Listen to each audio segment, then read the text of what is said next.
شدة الشوق لرؤيته صلى الله عليه وسلم.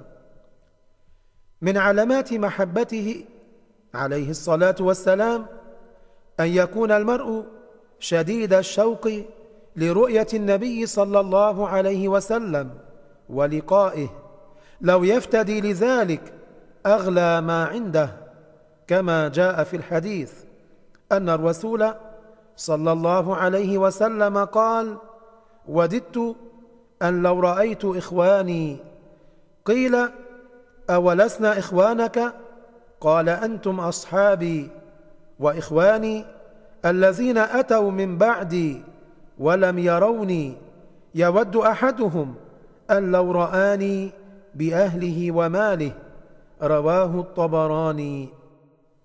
Parmi les signes de l'amour du prophète sallallahu alayhi wa sallam, c'est que la personne aime beaucoup le voir et le rencontrer, et qu'il sacrifierait pour cela le plus cher de ce qu'il possède.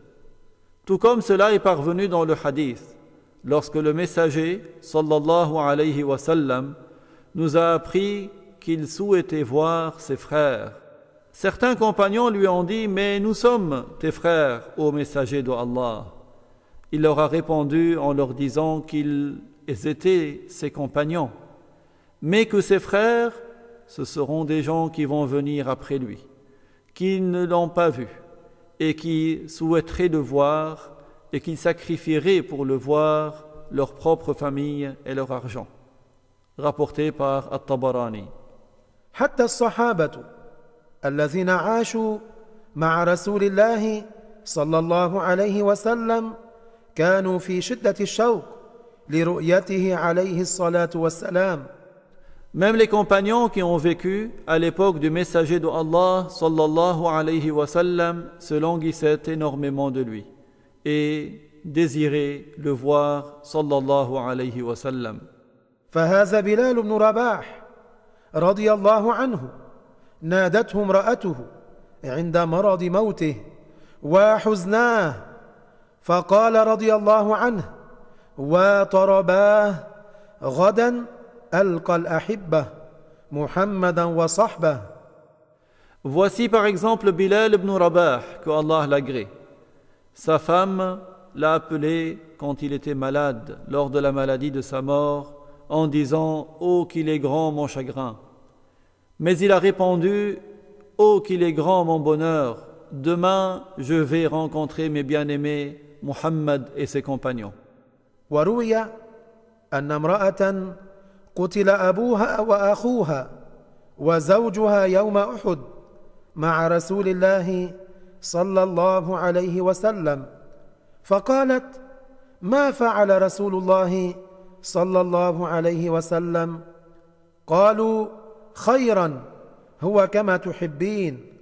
قالت: أرنيه حتى أنظر. فلما رأته قالت: كل مصيبة بعدك جلل، أي كل أمر مبين بعدك يا رسول الله، أي من شدة حبها هانت عليها مصيبتها بموت أبيها وزوجها بعد أن علمت بسلامة رسول الله صلى الله عليه وسلم. Il a été rapporté qu'une femme avait eu son père, son frère et son mari, tous trois tués lors de la bataille de Uhud, quand ils étaient aux côtés du messager d'Allah sallallahu alayhi wa sallam. Mais elle avait demandé: qu'est-ce qui est arrivé au messager d'Allah sallallahu alayhi wa sallam? Et on lui a répondu: du bien, il est sain et sauf comme tu le souhaites. Elle a alors répondu: montrez-le-moi pour que je puisse le voir. Et lorsqu'elle l'a vu, elle a dit: toute épreuve, toute catastrophe, du moment que tu es sain et sauf, est facile à supporter. C'est-à-dire, tellement elle aimait le prophète sallallahu alayhi wa sallam, son épreuve était facile. L'épreuve de la mort de son père, de son frère et de son mari était supportable tant qu'elle avait su que le messager de Allah sallallahu alayhi wa sallam était sain et sauf. وذكر القاضي عياض في كتاب الشفاء عن زيد بن أسلم أنه قال: خرج عمر رضي الله عنه ليلة في المدينة على عادته، فرأى مصباحا في بيت عجوز تنفش صوفا وتقول: على محمد صلاة الأبرار، صلى عليه الطيبون الأخيار، قد كنت قواما بكي الأسحار، يا ليت شعري والمنايا أطوار، هل تجمعني وحبيبي الدار، تعني النبي صلى الله عليه وسلم.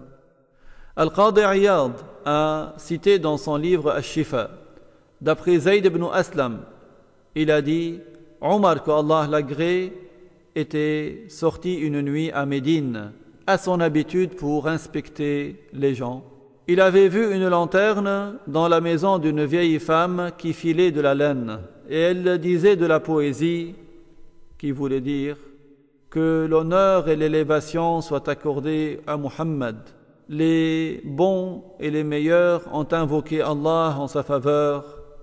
Tu étais quelqu'un qui veillait les nuits, qui pleurait à la fin de la nuit.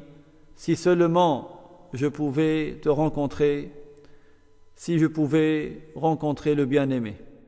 فجلس عمر رضي الله عنه يبكي، ثم دخل عليها وقال: أعيدي، فأعادت، فقال: أدخليني معكما وقولي: وعمر فاغفر له يا غفار.